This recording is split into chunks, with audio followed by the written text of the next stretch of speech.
ನಾರಾಯಣಗೌಡರು ಕೇವಲ ಹೋರಾಟಗಾರ ಮಾತ್ರವಲ್ಲ, ಇವತ್ತು ಅವರ ಹೃದಯದಲ್ಲಿ ಒಬ್ಬ ಕವಿ ಉಟ್ಕೊಂಡಿದ್ದಾನೆ. ರವಿ ಕಾಣದನ್ನು ಕವಿ ಕಂಡ ಅನ್ನೋ ರೀತಿಯಲ್ಲಿ ಇವತ್ತು ಯಾರಿಗೂ ಕಾಣಿರತಕ್ಕಂಥ ಕೆಲವು ಸಾಹಿತ್ಯದ ಅಮಲುಗಳನ್ನು ಇವತ್ತು ನಾರಾಯಣಗೌಡರು ತಮ್ಮ ಕೃತಿಯ ಮೂಲಕವಾಗಿ ತರುವಂಥದ್ರೊಳಗೆ ನಮಗೆಲ್ಲರಿಗೂ ಒಂದು ಭಾಷಾ ಸಂಸ್ಕೃತಿಯನ್ನು ಉಳಿಸ್ಕೋಸ್ಕರವಾಗಿ ಇದು ಕರಿವೆ ನಲ್ನುಡಿ ಅನ್ನುವಂಥ ಪತ್ರಿಕೆಯನ್ನು ಹೊರತರ್ತಾ ಇದ್ದಾರೆ. ಆ ನಲ್ನುಡಿ ಪತ್ರಿಕೆ ಇವತ್ತಿನವರೆಗೂ ನಮ್ಮ ಕರ್ನಾಟಕದ ಯಾವ ದಿನಪತ್ರಿಕೆಗಳಾಗಿರ್ಬೋದು, ಯಾವ ವಾರಪತ್ರಿಕೆ ಆಗಿರ್ಬೋದು ಅಥವಾ ಮಾಸಪತ್ರಿಕೆ ಯಾವುದಕ್ಕೂ ಸಹ ಕಡಿಮೆ ಇಲ್ಲದ ರೀತಿಯಲ್ಲಿ ಅಷ್ಟೇ ವರ್ಣರಂಜಿತವಾಗಿ ಬಹುವರ್ಣದ ಒಂದು ಅದ್ಭುತವಾಗಿರ್ತಕ್ಕಂಥ ಮಾಸಪತ್ರಿಕೆಯನ್ನು ಇವತ್ತು ಇಡೀ ನಾವು ಕನ್ನಡರಿಗೆ ಕೊಡುವಂಥ ಕೆಲಸವನ್ನು ಮಾಡಿದರೆ. ಪ್ರತಿಯೊಬ್ಬರಲ್ಲೂ ಒಬ್ಬ ಕವಿ ಇರ್ತಾನೆ, ಪ್ರತಿಯೊಬ್ಬರಲ್ಲೂ ಒಬ್ಬ ಸಾಹಿತಿ ಇರ್ತಾನೆ. ಆ ಕವಿ ಅಂತ ಅನಿಸ್ಕೊಂಡವನು ಆ ಪ್ರಮಾಣವನ್ನು ಹೆಚ್ಚಿಸ್ಕೊಂಡಿರ್ತಾನೆ ಅಷ್ಟೇ. ಒಬ್ಬ ಹೋರಾಟಗಾರ ತನ್ನಲ್ಲಿ ಕವಿ ಇದ್ದರೂ ಕೂಡ ತನ್ನ ಹೋರಾಟದ ಮಾರ್ಗವನ್ನು ಹೆಚ್ಚು ಕಂಡುಕೊಂಡಿರ್ತಾನೆ. ಹಾಗೆ ನಾರಾಯಣಗೌಡರು ತಮ್ಮ ಬರವಣಿಗೆ ಮುಖಾಂತರ ಅವ್ರ ಕವಿತೆಗಳನ್ನು ನೋಡಿದ್ದೇನೆ. ಬಹುತೇಕ ಎಲ್ಲ ಕವಿತೆಗಳು ಅದು ನಮ್ಮ ಕನ್ನಡ ಮತ್ತು ಕನ್ನಡ ನಾಡಿಗೆ ಸಂಬಂಧಪಟ್ಟದ್ದು.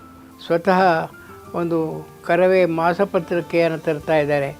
ಅದರಲ್ಲಿ ಎಂಥ ಒಳ್ಳೆಯ ಲೇಖನಗಳು ಬರುತ್ತವೆ ಅಂತಂದರೆ ಆಶ್ಚರ್ಯ.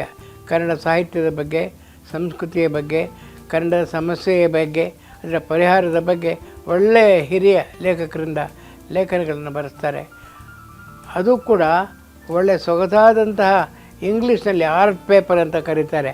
ಅಂಥ ಕಾಗದದಲ್ಲಿ ಹಾಕಿ ಸೊಗಸಾದ ಚಿತ್ರವನ್ನು, ಲೇಖನಗಳನ್ನ ಬರೆಸ್ತಾ ಇದ್ದಾರೆ. ನಾರಾಯಣಗೌಡರು ಹೊರತರ್ತಾ ಇರತಕ್ಕಂತಹ ಕರವೇ ಮಾಸಪತ್ರಿಕೆ ಇದೆಯಲ್ಲ, ಅದರ ಹೊರಗಿನ ಅಂದ, ಒಳಗಿನ ಚಂದ ನಿಜಕ್ಕೂ ಎಲ್ಲ ಜನರ ಒಂದು ಮೆಚ್ಚುಗೆಯನ್ನು ಗಳಿಸಿರೋದ್ರಲ್ಲಿ ಅದು ಆಶ್ಚರ್ಯದ ಮಾತು ಅಲ್ಲ, ಅಥವಾ ಬೆರಗಿನ ಸಂಗತಿಯೂ ಅಲ್ಲ.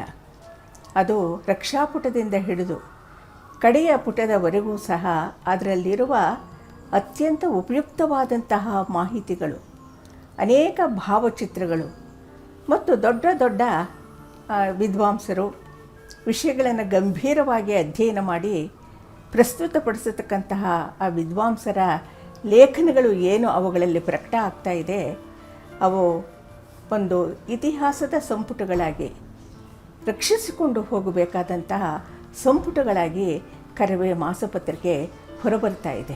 ಕರ್ನಾಟಕ ರಕ್ಷಣಾ ವೇದಿಕೆ ನಲ್ನುಡಿ ಇದೆಯಲ್ಲ, ಅದು ನಮ್ಮ ಕನ್ನಡ ಪತ್ರಿಕೋದ್ಯಮದಲ್ಲೇ ಅತ್ಯಂತ ಭಿನ್ನವಾದ ವಿಶಿಷ್ಟವಾದ ಒಂದು ಮಾಸಪತ್ರಿಕೆ. ಅತ್ಯುತ್ತಮವಾದಂಥ ಕಲಾ ಕಾಗದವನ್ನು ಬಳಸಿ ಪ್ರಕಟಿಸ್ತಕ್ಕಂಥ ಇನ್ನೊಂದು ಮಾಸಪತ್ರಿಕೆ ಕರ್ನಾಟಕದಲ್ಲಿ ಇಲ್ಲ. ಕರವೇ ನಲ್ನುಡಿ ಅನ್ನುವಂಥ ಒಂದು ಪ್ರಸಿದ್ಧವಾದ ಮಾಸಪತ್ರಿಕೆ.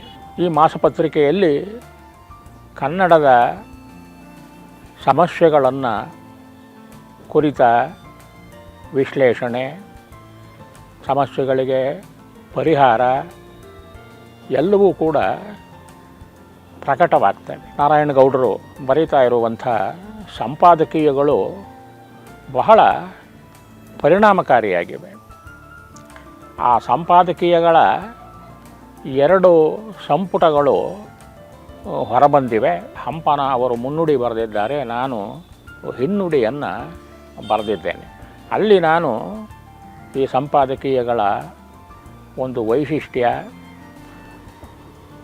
ಎಷ್ಟರ ಮಟ್ಟಿಗೆ ಅವು ಪರಿಣಾಮಕಾರಿಯಾಗಿವೆ ಅನ್ನುವುದನ್ನು ಎತ್ತಿ ಹೇಳಿದ್ದೇನೆ. ಕೇವಲ ನೇರ ನುಡಿ ಅಲ್ಲ, ಇಲ್ಲಿರ್ತಕ್ಕದ್ದು ಧೀರ ನುಡಿ ಅನ್ನುವಂಥ ಮಾತನ್ನು ನಾನು ಹೇಳಿದ್ದೇನೆ. ಒಬ್ಬ ವ್ಯಕ್ತಿ ಲೇಖಕನಾಗೋದಕ್ಕೆ, ಭಾಷಣಕಾರನಾಗೋದಕ್ಕೆ ವಿಶ್ವವಿದ್ಯಾನಿಲಯದ ಡಿಗ್ರಿಗಳೇ ಬೇಕಿಲ್ಲ.